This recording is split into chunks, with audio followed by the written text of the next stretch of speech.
It's week 9, and it's our time to get some fantasy football dubs. Welcome back to the BallGame podcast. I'm Chris. I'm Matt. Week 9 starts sits. Just the two of us, no housekeeping. We could get right the hell into it. Quarterback start of the week. It's Matthew Stafford. He got his 2 toys back, not just 1 toy back, 2 toys back. Puka and Cooper Kupp are back. They're in action. And we saw the benefits of that last week. He put up 25 points on Thursday Night Football. There's no stats or anything to back this one. It's the vibes. The Rams are back. The Ramily is here. And they're going to make a playoff push. And they're going to do that on the back of Matthew Stafford. Did you see Puka? I think he's going to play, but he banged his knee at practice. He's playing. A little shaken up. He's playing. But he's definitely going to be playing. Puka's been banged up, since his second year of college? Since he debuted. Even going back to college, he was banged very up. injury That's what I'm prone saying. in college, He's been banged up for his whole life. This man's been hurt all the time. Real quick, I just before I give my start of the week at quarterback, we obviously went to the Halloween game. Absolutely electric. The second half, not the first half. And we got to witness the greatest catch, or one of the greatest catches in NFL history that may or may not have been a catch, if we're being entirely honest. So, I mean, what was the rule, though? Because he got his foot and then he got the shin down, right? So apparently a shin counts for 2 feet. Right. But, it was so the whole leg looked to be like, I don't know how that works. That shit was nuts. But what a game. That was insane. That catch was insane. The fact that he, obviously they gave him the touchdown, but the fact that he even made them have to go to the review, there was no, the catch was insane by itself. But the fact that he may or may not have stayed in bounds with it is the most insane part. Yep. And they went and reviewed that shit and said touchdown. And they overturned it, right? They didn't call it a catch on the field. That's what was crazy. The refs went back there and said, nah, that shit was way too cool. We got to give it to him. Bro. That's exactly what happened. Man made the Air Jordan pose. I mean, I was there a few weeks ago for the Lazard Hail Mary versus the Bills.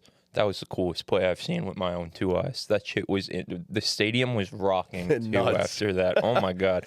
It was quiet in there for the first half, but the second half was a movie. Aside from sell the team. Yeah. But that was fire. I brought that up because my start of the week is a former Jet. It is Sam Darnold. I think this is going to be a high-scoring game against Indy. Obviously, Joe Flacco now in tow for the Colts. And I think that's only going to help the opponents. That's going to force them to score more points. And I believe that Sam Darnold against Indy, who hasn't had the best defense all season long, it's a good matchup. It's a good play. So you could send it back. Who you're set. My sit of the week at quarterback. This one's tough because he's currently, I believe, the quarterback too, and it's Baker Mayfield. I don't feel good about Baker Mayfield against an elite Chiefs team. No Mike Evans this week. He hasn't practiced. This could get ugly. It could, and I don't feel good about it. Given you don't have your top 2 receivers against one of the best defenses, if not the best defense in the entire NFL, I would sit Baker Mayfield if I were you. Yeah, if you have Baker, be on the lookout on your waiver wire because this isn't even it's not even just a this week thing. Without Chris Godwin, even when Mike Evans. Last week he still cooked in fantasy. He did, but it was National Tight End Day and K-Dot and had 2 touchdowns. That was wild. But it's, without Chris Godwin, probably just, even if you want to keep riding with Baker for a little while, but pick someone up before it's too late, before Baker strings together, 2 or 3 straight bad games, and now you're trying to push for the playoffs, and you don't have a quarterback that you could trust. So try and just get ahead of that now before it's too late on that. If you even see a Bo Nix out there, Nix getting hot, Drake May maybe, and then Matthew Stafford and Geno Smith. Yeah, just pick them up. You don't have to start them, but just pick them up and get ready. This guy, if he's or out 2, there. yeah. My sit of the week, it's going to be Jameis Winston going up against the Chargers. Listen, the vibes were high in Cleveland. They were so high. But when I think about this, the Chargers' defense has been pretty great, by the way. I'm pretty sure they're allowing the 6th fewest points to fantasy quarterbacks per game. But also, Harbaugh and the Chargers right now, they just kind of seem like the group of guys that sees another team with vibes and says, we're going to shut that shit the fuck down. That just embodies what Harbaugh wants to be with this Chargers team. So I think they're going to just I mean, we're going to see with my wide receiver sit of the week, but I think they're just going to shut that shit down in Cleveland. All those vibes, the good energy, they're going to send them right back down to earth. So I'm sitting Jameis Winston. It's exciting, the game he had last week. Not Jameis. But not yet. Not yet. Give it a few more weeks. Yeah, he needs to get a couple good matchups in a row, and I agree with that. The Chargers just play such, sound football. That's what I'm saying, which is so nice as opposed to what it's been for so damn long with them. Man, Jim Harbaugh turns the culture around like this, and they're starting to throw the ball more now too. Herbert's with Justin been Herbert. on a tear, yeah. Herbert's playing some great football this year. So, my running back start of the week. Oh wait, sorry that I just cut you off. You could have sent it back. Go ahead. I'm going to just send it back with my running back start and my sit because I'm taking the two guys that I had last week. I'm just flip-flopping them. Wow. This week I'm starting Tony Pollard. He gets a favorable matchup this week going up against the Patriots. The Patriots defense is in shambles. They just traded Josh Uche too, so they're just not a good defense. I think Tony Pollard, after being my sit last week, is going to bounce back. And then flipping it around to Javonte Williams, going up against the Ravens' run defense. If the Ravens could do anything on the defensive side, it's stop the run. Yeah. So I think Javonte comes a little bit back down there this week. So starting Tony Pollard, benching Javonte Williams. Yeah, I mean, I totally agree. Tony Pollard's a great start. And the Patriots are just in shambles, man. Jesus Christ. Okay, so my start of the week at running back, unfortunately, is against my Giants. And it's not Brian Robinson, it's Austin Eckler. This is the second time I've gone to the Austin Eckler well in my start sits. The first time was meh.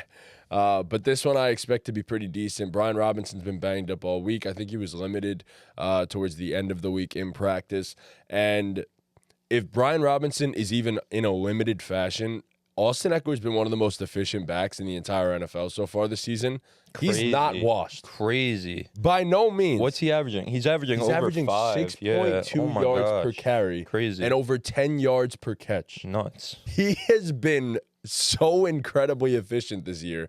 On limited touches, might I add, and I think that's part of the game plan. I was about to say, that's what made Austin Eckler so great for all those years in LA when it was him and Mel, where it was especially with the Chargers, you could allude to this, but a lightning and thunder kind of vibe. And then you see the same exact thing with Brian Robinson, handling the running between the tackles and all that stuff and getting the dirty work done. And then it allows Austin Eckler to be Austin Eckler. And we're seeing that. He's having a great year. So, yeah, I like that play. Yeah, I mean, I think it's within a more extreme workload, even if it's just one game. I don't think we're asking too much of Eckler here. So I think he turns up against the Giants. Unfortunately against my boys. But yeah, my running back sit of the week, it's going to be Josh Jacobs. It's pretty cut and dry for me. You can't run on the Lions. That's number one. And number two, he's been banged up all week. It really doesn't get more simple than that. I would beware of starting Josh Jacobs this week. Okay, so if I'm in that situation, I have Josh Jacobs, but I have Austin Eckler on my bench. Are you doing it? It's tough. I think I'm gonna do the thing. Yeah, I think I would. It's hard to run on the Lions already. You might have Malik, not even Jordan Love. Even if Love plays, it's a banged up version of Love. He hasn't practiced all week, and you can't run on them in the first place. So you're injured. Your quarterback's injured. And you're playing against the Lions. I'm gonna sit him. Yeah, I just there's too many red flags in the situation. Yeah, there's a lot of red flags. I was definitely considering Josh Jacobs. I mean, look, if you need to start him in your flex, by no means should you not. I think I'm the league I have him. I think my only other option is Rico Dowdle. Yeah, I'm good on that right now. I would start Josh Jacobs over Rico. But moving on to the wide receivers, this isn't just a this week thing. This is a league winner right here. It's Josh Downs. Joe Flacco's the quarterback. Listen, the one redraft league that I got Josh Downs, I picked him up in week 3 because he missed the first few weeks. So this is a guy that I didn't even draft. I got him off the waivers. He is a league winner. I mean, in the games with Joe Flacco, he sees 7+ targets and he eats. Even last week with Anthony Richardson, he caught a 60-yard bomb, almost had 2 tuds, got tackled on the, and that was a crazy catch too that he made. The second one, got tackled on the one. Good. But this guy's a fucking baller. He's clearly Joe Flacco's favorite target in this offense. Joe Flacco, we all know, he is going to air that bitch out. So, yeah, I think he has a good matchup this week, but also Josh Downs is a league winner. Yeah, I mean, to add on to that, I saw a stat that with Joe Flacco, he averages 10 targets, 8 receptions, and 72 yards. That's insane. The difference between when he has AR and when he has Joe Flacco is unbelievable. He's one of the better route runners in the NFL already. He's a great slot receiver, and he's an elite slot receiver. And Joe Flacco loves him as a security blanket. So. Yeah, I picked him up in BTB, and that's the league that my receivers are in shambles. I have Rice and Godwin on IR, and I have T. Higgins, who hates football. Yeah. So, like, I needed him so bad. So I'm fully confident starting him. T? I don't know. What is going on, dude? Jeez. I don't know. Well, like he can't consistently play football anymore. And it's just so frustrating because when he is out there, he's so good. Damn good. He's still like good. Not even like he plays at an elite level, like not even just good. He was elite this year when he was out there, and it's just like, what the hell did he even do to get hurt? Like, when did he even get hurt? I don't think he came out of a game. They said it was, so he missed last week. They said it was the end of the game prior, but like he played that game and like no one knew until the next week, or the beginning of last week at practice when he wasn't at practice. Part of me almost thinks him being in a contract year, like anything small, he's just like, yeah, no, I'm hurt. I can't play. I don't know. I feel like acting like that, it makes it hard for teams to pay you. Like, I still think he's going to get a bag regardless. He probably will regardless. But like, if I'm a GM and I see a guy who's sitting out for every ticky-tack injury, because this isn't just this year. This is his whole career. This has been his whole career. He sits out for his every ticky-tack injury. Excuse me. Injured all the it's time. like, why am I? And I agree. He's a stud. Honestly, he has the upside to be a top 12 receiver in the league if he wasn't playing behind Jamar Chase. And if he goes to the right situation, he could be that. But also, it's like, why the hell am I going to pay that guy who doesn't love like I don't want to say he doesn't love this shit, but like, he never fucking plays. It's like always out of the line. There's so many guys who that's a red flag for people signing him in the future. Like, that's what I'm saying. But I thought that prior to this year too. Yeah. Like, he is so injury prone that it's like you're gonna give this guy a big money deal, and he could be, for all we know, could be the next Kenny Galladay. Like, I hate to say it, but that's really a good like comparison for people because they play very, very similar as well. So and Kenny, when he was on the Lions, it was not to this extent, but it was very similar to where he was always dealing with some type of he had a big injury. hip injury going into his free agency. So, you know, as a Giant fan, I'm very fucking scarred from that. So, all right. So my wide receiver start of the week from deep. It's a deep flex play, but Courtland Sutton. I know last week he had a very good week, but Sutton's been relatively quiet with Bo Nix, but it looked like the offensive game plan started to turn a little bit, and they tried to get him the football more and more last week, and I think that's very important because Courtland Sutton is so obviously their best receiver, and it isn't even close. Sutton needs to get the football more. He has a good matchup, the Baltimore Ravens, who, as you stated before, they cannot run the football against the Baltimore Ravens. Nobody can. But what can you do against the Baltimore Ravens? Pass. A lot. So I'm expecting Courtland Sutton to be very involved with the banged-up Ravens secondary, and I think it's a good game. 2 in a row, Courtland Sutton. So my wide receiver sit of the week, it's going to be Zay Flowers in the same game. Denver's pass defense is one of the best in the NFL, and I do think that they try to get their new weapon in Deontay Johnson a little bit involved at the least. And Mark Andrews just seemingly has been a monster in the red zone recently, so, you know, touchdowns are going to be few and far between because of the Broncos and because of the new weapon in Mark Andrews. So, yeah, I think it's pretty simple. Zay Flowers. Yeah, I agree. I told you before we started, I was definitely considering Zay Flowers. I was also considering Deontay. So I'll ask you this because we obviously talked about the trade on the full podcast, you know, for real life football. But in terms of fantasy implications, how do we feel about Deontay going to Baltimore? Does anyone's stock go up? Does anyone's stock go down for the rest of the season? I think Deontay's very malleable in how he could play. That's the thing. Like, I think Deontay could be an out wide receiver, catch some deep balls and stuff like that. But he's more of a slot. He's at his best when he's in the slot. But I think it hurts Zay Flowers a little bit. I do. I don't think it hurts Mark Andrews long term. But I do think because they ideally operate in the same areas, that Deontay is going to be hurt a little bit more. I want the Ravens to continue to use Zay Flowers as a downfield threat because he's a very good route runner, better than people give him credit for. And he's super explosive. I think the Ravens need to start unlocking Zay Flowers down the field rather than just throwing him screens and stuff. But if they're just going to use him in the short area, it affects Zay more than it affects anybody else. Yeah, I mean, maybe Deontay unlocks Zay, though, because maybe Deontay will be the short guy and getting the screens and stuff like that. I mean, they'll probably just mix it up between everyone. I know they have a lot of versatility on this team now. Yeah, and I know the Ravens aren't running a lot of 11 personnel. You know, it's normally like jumbo sets with sometimes even 3 tight ends out there. So, you know, Rashad Bateman, see ya. Have fun in the shadow realm, buddy. But shit, I mean, they start running more 3 wide receivers.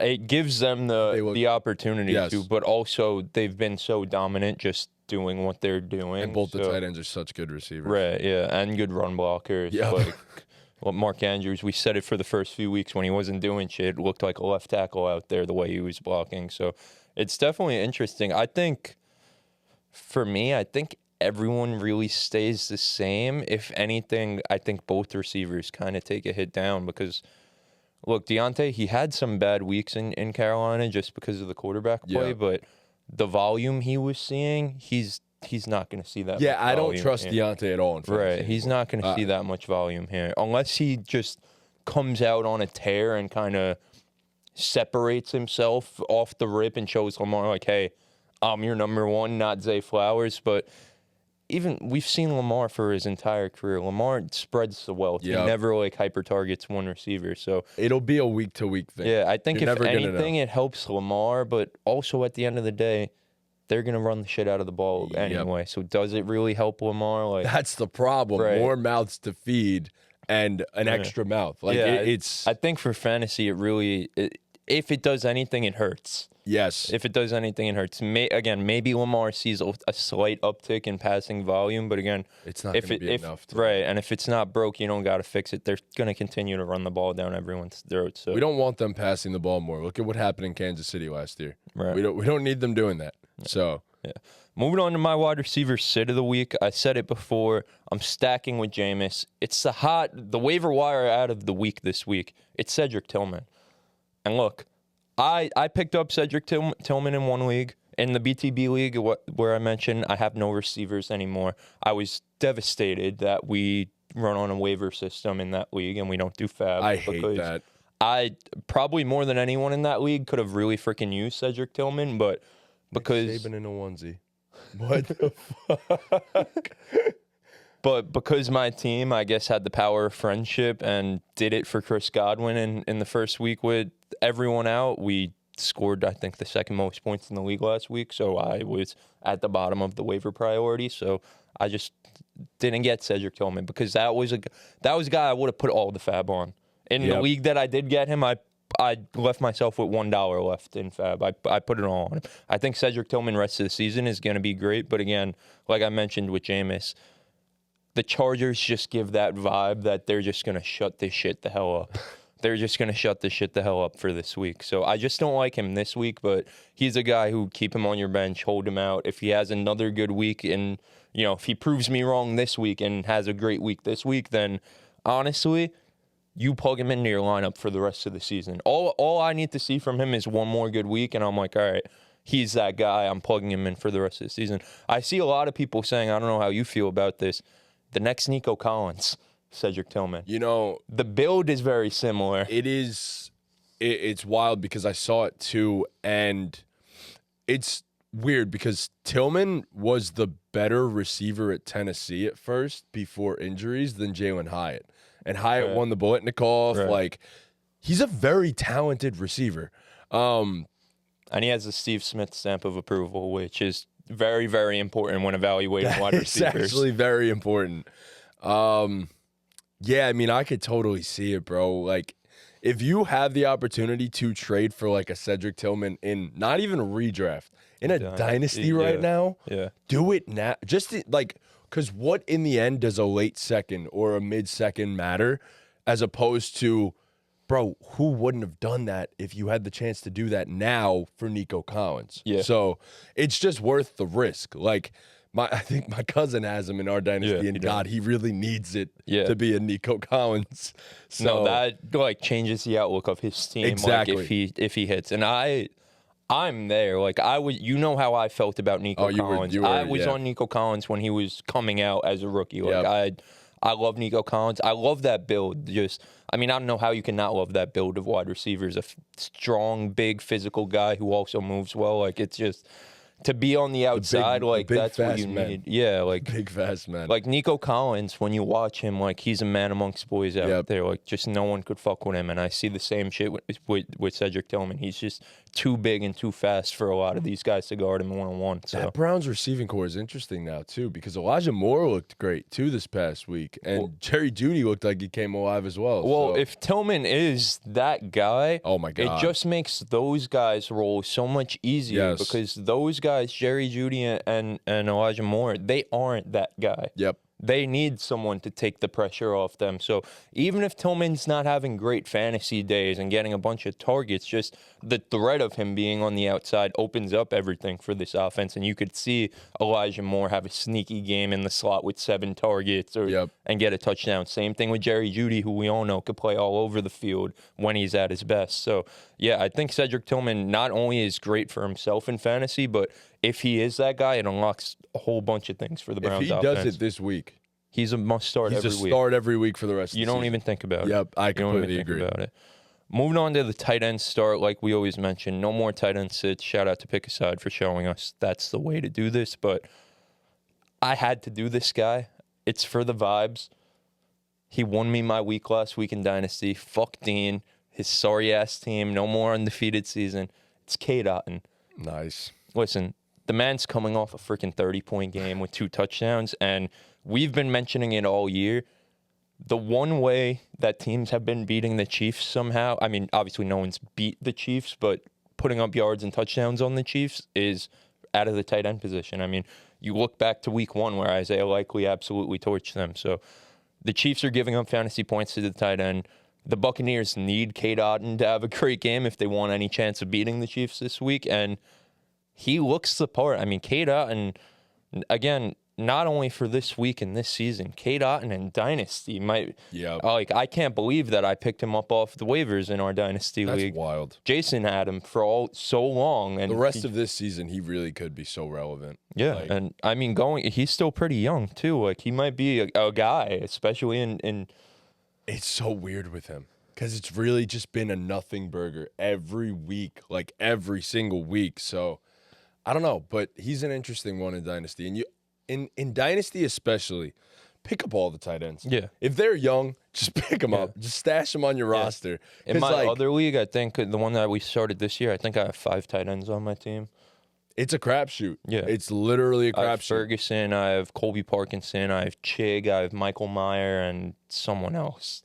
Man, Michael Meyer should have been a good tight end. I know, what a terrible thing. He should have been a good tight end. I have him on my taxi. Maybe he'll get traded or something in the next few years. He's going to be a good player if he ends up anywhere. He's that second contract tight end that does really well elsewhere. But, but yeah, so mine, look, I hate to go to the well here, but he was supposed to be amazing this year, and he just hasn't been. He hasn't been. It's Sam Laporta. Come on.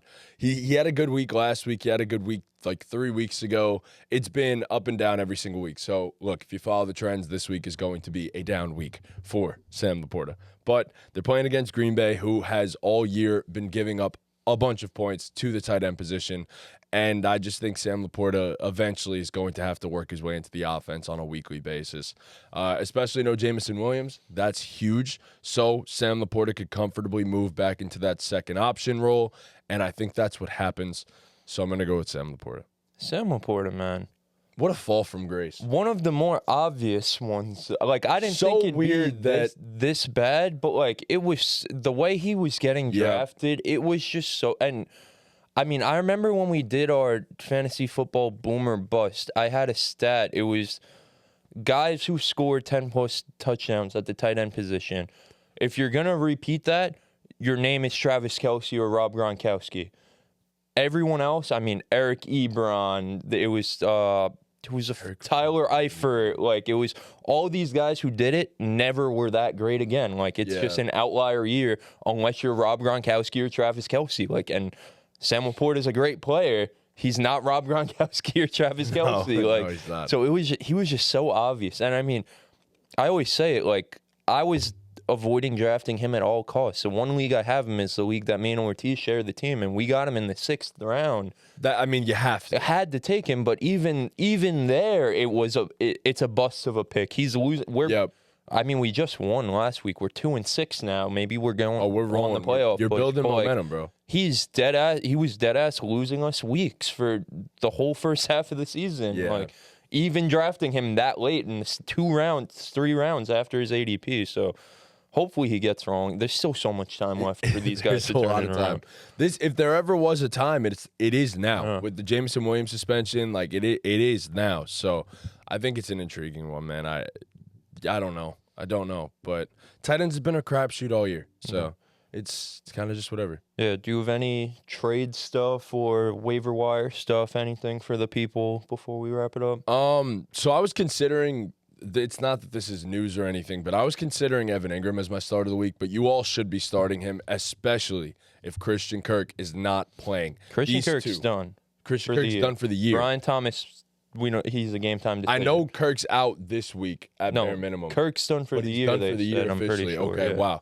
So Evan Ingram is about to eat. Like, I'm talking Kirk's done for the year, and Brian Thomas and Gabe Davis are both game time out for this week. Yeah. So Evan Ingram for the rest of the season, I would say, must be in your lineups if he wasn't going to be already. If you have 2 tight ends, because I know a lot of people could have ended up lucking out with Tucker Kraft or something like that. So if you have 2 tight ends on your roster and Evan Ingram is one of them, I'm sorry, but I don't think there's 2 or 3 tight ends in the NFL right now in fantasy football that are going to outperform Evan Ingram for the remainder of the season. This man's going to be a target monster. And I saw a stat that I heard from the fantasy footballers, actually. Evan Ingram has the most slot targets and receptions in the NFL whenever Christian Kirk is out. So in games that he is out, he has outperformed every single slot receiver that you could potentially think of. He has the most targets and the most receptions amongst all of them. Wild stat. So that is insane. Yeah, Evan Ingram's a dog, bro. Evan Ingram's a dog. Baller, yeah. So yeah, I would say some trade guys. Let's see. Do you have anyone in mind with a soft schedule for the remainder of the year? Because I'm trying to think. There's definitely some dudes that I would consider. I mean, I might be crazy for this, but like at this point, you could probably get him for a bag of chips. Like, go get Jalen Waddle. Yeah. If you could get Jalen Waddle, I actually think he might have another bad week this week. Yeah. And then it's going to be even lower. Yeah. So. Yeah, he's got to have some weeks in him, especially given that it's been so bad. And even going back to last year, it wasn't that good. Like, he has to have some weeks in him. I'm trying to think here. I'm looking at some guys. Yeah, in terms of a guy that I'd probably trade away. Oh, trade away. DeAndre Swift, if you can. Yeah, yes. DeAndre Swift, if you can. Sell high on DeAndre Swift. I would probably try my best to sell high on. I mean, if you could get something for. I don't know how to feel about Chase Brown, if I'm being entirely honest, but I quite like Chase Brown. I think he's going to be okay for the remainder of the season. He seems like he's taking more and more of the job every single week. I would say trade high on J.K. Dobbins right now. Yeah. Because you're running out of time to do so. Because he's getting worse and worse every week, and also he is a ticking time bomb in terms of at some point he's going to freaking get hurt. Yep. I don't want that. We all are rooting for JK. Yeah, it's just history says at some point he's going to deal with some type of injury. And yes, and his efficiency is just fallen every single week, as you said. So I would try to get rid of JK now, potentially for like a Chase Brown and another piece, like a decent receiver and Chase Brown. Yeah, especially if he has a good week this week, because he had. Last week he was pretty inefficient, but he scored a touchdown. I think he finished with like 16, 17. Yeah. So if he has another double-digit point week this week, like this is the time now, right before the trade. When are the trade deadline in fantasy football weeks coming up around the real trade deadline, right? Week 11-ish. Yeah. So it's coming up because I know the real trade deadline in the NFL is this week, November 6th. So it's coming up the trade deadline. So Or Chris Olave. Go get Chris Olave right now. Get Chris Olave. I think so. Derek Carr's coming back this week.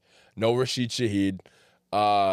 They might be trailing in a lot of football games. And if Derek Carr's healthy and Chris Olave is your only weapon.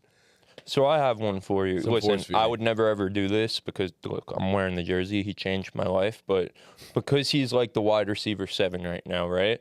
If you can trade Brian Thomas and maybe a way lesser running back for maybe a Chris Olave and an upgrade at running back, you do that? Oh, that's tough. Brian Thomas is so good at football. First of all, he shocked the shit out of me because I did not think of this as a prospect. I was nervous because I have him in both dynasty leagues. I was nervous as hell. That I didn't think he was going to be this good. I forced myself to love him like pre-draft because in our dynasty league, because I had the first pick. I had when did I draft Jaden? 7. You drafted Jaden 7. Because you drafted Brock 5. 7. Wow. Holy yeah, that was crazy. But I had 1, 7, and 8. So the first 7 was cut and dry, right? Yeah. So I knew I was getting. Why would Lav take Drake May over Jaden? I don't know. Still to this day, don't get. Yeah, I don't know. But I knew I was getting Brian Thomas, so I kind of forced myself to love him as a prospect, even though I saw there were just so many red flags, but also it was so obvious that if he does hit, he will be one of them ones, and he hit, and he is one of them ones. Bro, it's wild because I didn't see a world where he would hit in his first year. I was like, he'd be okay in his first season, like a big, deep threat, and call it at that. He's literally a complete receiver. It reminds me a lot of, I think their play styles are very different and their builds are very different, but it reminds me a lot of A.J. Brown in his rookie year. I get in terms of just the efficient, he's not seeing crazy volume. A.J. Brown in Tennessee was not seeing crazy volume, but the efficiency was so freaking absurd that he's just going to get more and more volume. Because that was the thing with Brian Thomas. We were like, oh, if he takes over the wide receiver 1 role in Jacksonville, he'll be a stud in fantasy football. He's the most talented receiver on the team, if you want to call him the wide receiver 1 in that regard, but he's not demanding targets like he's a wide receiver 1. So that's the most surprising part, is he's doing it without an abundance of targets, which, I mean, for a dynasty outlook, that shit's going to come. That shit, Gabe Davis isn't a long-term answer for Jacksonville. No. Christian Kirk, as much as he's, had his moments, he's not really a long-term answer. And Evan Ingram's up there. Right. So. And Evan Ingram's a guy who will only make Brian Thomas's life easier, just taking up the middle of the field. So, yeah, Brian Thomas is that guy. I see people trading Marv for Brian Thomas straight up in dynasty leagues, on Twitter and stuff in the dynasty communities. What? Yeah. Which I think it's a mistake. As much as I love Brian Thomas, no, that is a mistake. It's a mistake. That is a mistake. I mean, Brian Thomas could be amazing, but I'm still completely on board with Marv is going to be a top 3 receiver almost year over year. Yeah. So you can't give up on Marv like that. Yeah, it's crazy. But I've seen a good amount of people, because I'm in groups on Twitter of dynasty football. That was the thing. Yeah. A good amount of people. There's also the people who come to the comments and say, you're stupid for doing this. It's Maserati Marv. Yeah. But there's also a good amount of people who are agreeing. So, wow. Yeah, it's pretty crazy. So, would you rank, and I probably wouldn't, and I have him on my dynasty team, Malik over Marv? These 3 receivers, how would you stack them in dynasty? It's tough. I feel like just the volume that Malik Neighbors gets, you got to have him at number 1. In dynasty? Yeah. Yeah, even with the unknown of, because I am a big Malik guy, and I have more Malik. It's tough, bro, because it's not even a quarterback thing, though. But Dabo's made it very clear and apparent, we are going to force the ball into that guy's hands, and I think it's through this point of his career, he's quarterback proof. He's gonna get they get him with Daboll calling the plays, the way he's been creative in terms of getting him the ball. Even that funny 2-point conversion, that shit should have honestly worked. It should have worked. It really should have worked. But that's a crazy innovative way. But that was we're putting the ball in Malik Neighbors' hands. Like, that was a designed screen pass for Malik Neighbors. So the way that Daboll gets him the ball compared to freaking Drew Petzing with Marv, I mean, it was so much better last week, but I'm sure because it was better last week, we're going to go into this week and Marv is just going to run straight go routes. Like, I just think they're not different, but they are different in terms of how they Marv and Nate, they're completely different receivers. So I think I don't think Marv is the type of guy that you could throw a screen to and he's going to create 15 yards on the play. I think he's a guy that is going to cook you. Like, straight up, he's going to route you up, very similar in a Devontae Adams mold,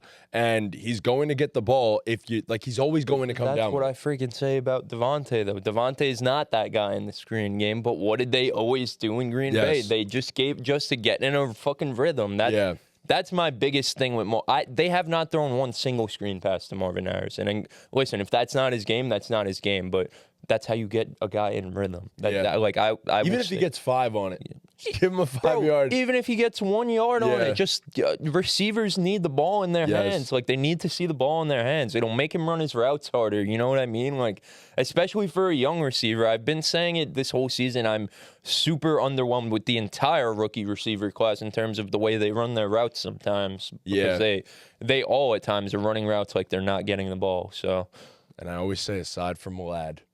Yeah. Lad's coming out party happened this week, too. So, bro, this receiver class is insane. It's been everything that it was supposed to be so far. They're dogs, bro. Lad was cooking the other day, bro. I fear he might have arrived now. I fear he may be a start every week. The way that Herbert's swinging, I had him in a few leagues. I had him in the league that me and Jason share a team, and we have Brian Thomas in that league. We said, shit, it don't matter if Brian Thomas does play or not this week. We're starting because he's questionable going into the week. We're starting Lad. Is Lad a weekly start now? I think so. I think so. The way Herbert's been swinging the ball recently, I think so. And Lad's the only knock on Lad going in was maybe it's going to be Josh Palmer, who's the wide receiver. Yeah, maybe it'll be QJ, who's been hurt all this time. Lad McConkey is Justin Herbert's favorite guy. Like, it's very clear and apparent, and he is that good of a player. I mean, he needed a game like this where he was breaking tackles and doing all that crazy shit, but like use downfield a little bit. Yeah, I mean, that was probably the best game he'll play all season. Likely. Excuse me, but I think his floor is 10 points. The way he's going to get used in this offense, like, he is a super high floor, and again, we just saw what the ceiling was. So yeah, I think Lad's. Obviously, it depends who you have on your team because you've probably been sitting him all this time. I have. Right, but I think Lad's a weekly start. I've been trying to decide week over week between him, Rico Dowdle, and Cortland Sutton right now. But it's like easily Lad. I'm 7-1 in the Lav League, and I literally am like, that's my last flex spot because my other one is Jaden Reed, and I got fucked with Rashee Rice's injury, might I add. Like, it killed me. But is it just Lad? I think so. Okay. All right. I mean, the way, like, I love to hate on Justin Herbert. He's been playing lights out these past few weeks. He has been playing unbelievable. If they're letting him, not only if he's playing well, but if Harbaugh is letting him sling the rock like that, if the run game isn't as efficient as it was in the first few weeks, if they need to throw the ball, like, who else is going to eat? Like, are we really concerned about Will Dissly stealing targets from him, even though he had that one great week? But are we concerned with Josh? Josh Palmer's a nobody. He stinks. Like, he is proven that this year. It's Lad's team. Lad's team. So yeah, I think that's a guy who, if you held on to him all this time, has league winning potential. The same way with Josh Downs. Like, Josh Downs, he's in a wide receiver room with better players than Lad. But if you separate yourself as that guy, especially we all play. I know. This league is half PPR, right? Your Lav league? Yes. But still, that's why it's tough. Yeah, but still, you take the half points, bro. You know what I mean? Compared to a guy like Cortland Sutton, who he's not going to be a target hog, you know what I mean? Cortland Sutton, you're banking on him scoring a touchdown. Rico Dowdle, he does some things in the receiving game, but Dallas is just a mess. If I could get a great week out of Rico and Cortland, and trade them getting shipped away for a big piece. Like, I think in your situation it's easily Lad, but I think for everyone else who's been holding on to Lad, I think he's a weekly start going forward. So, especially in PPR. Yeah. But all right, so let us know if you guys have any start sits questions. Let us know if you guys have any start sit questions for week 9, any trade questions. Let us know in the comments, all that fun stuff. Make sure to follow us on all our socials. On the TikTok, we have sick content coming out from the Jet game that we were out on Thursday, so be on the lookout for that. Already videos posted. Yeah, we have a few videos posted. We have some other bangers coming, so make sure you follow us on TikTok. All the other socials linked in the description, and that's pretty much it. Check out all our YouTube content too. Yes, check out all the YouTube content. All right, and with that, BallGame.